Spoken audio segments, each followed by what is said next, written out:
शिव महाकाल महेश।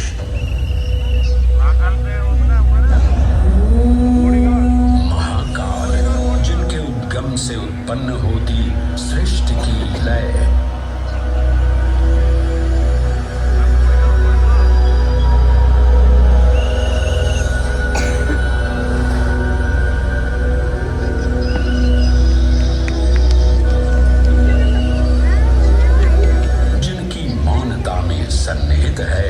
समस्त ब्रह्मांड की माया।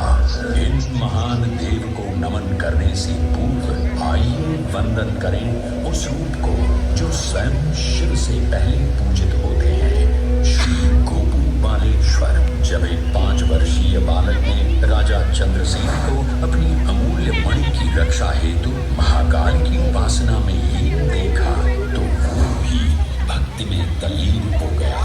माँ के बार बार बुलाने के बावजूद वो अपनी पूजा में एकाग्र रहा।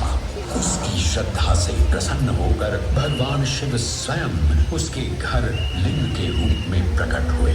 इस बालक की भक्ति से प्रभावित होकर चंद्रसेन सहित अन्य राजा भी वहां पहुंचे, जहां स्वयं भगवान हनुमान ने भी दर्शन देकर उद्घोष किया कि इसी वंश में नंद जन्म लेंगे, जिनके पुत्र होंगे विष्णु भगवान के अवतार श्री कृष्ण। ये परंपरा न केवल बाल भक्ति की प्रतीक है, बल्कि गुरु शिष्य परंपरा, तांत्रिक साधनाओं और क्रम पूजन की विधियों से भी जुड़ी है।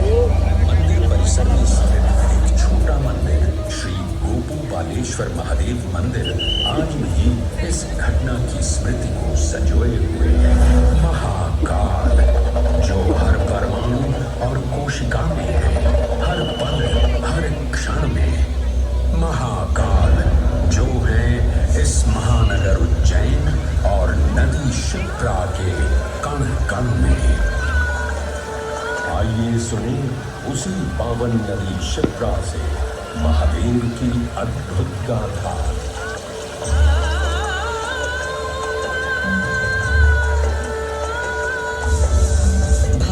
विष्णु के अवतार वराह हृदय से उत्पन्न मैं पवित्र पावनी शिप्रा। उद्गम तो मेरा श्री हरि के हृदय से हुआ, पर मैं प्रवाहित हो रही हूँ महाकाल के चरणों में।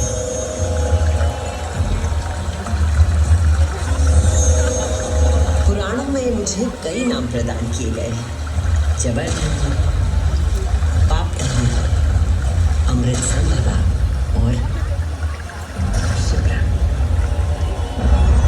वर्तमान कथा का प्रवाह आरंभ करने से पूर्व यह आवश्यक है कि मैं आप सभी को अपने उद्गम की उस दिव्य गाथा से अवगत कराऊं, जिसे जानकर आप अचंभित हो जाओगे। मेरा उद्गम ऋषि अत्रि से जुड़ा है।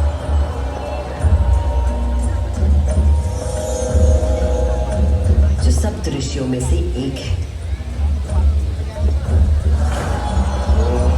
जब ऋषि अत्रि ने उज्जैन में 3000 वर्षों की कठोर तपस्या पूरी की, अपनी आंखें खोली तो उन्होंने देखा कि उनके शरीर से 2 महान प्रकाश धाराएं निकल रही थी।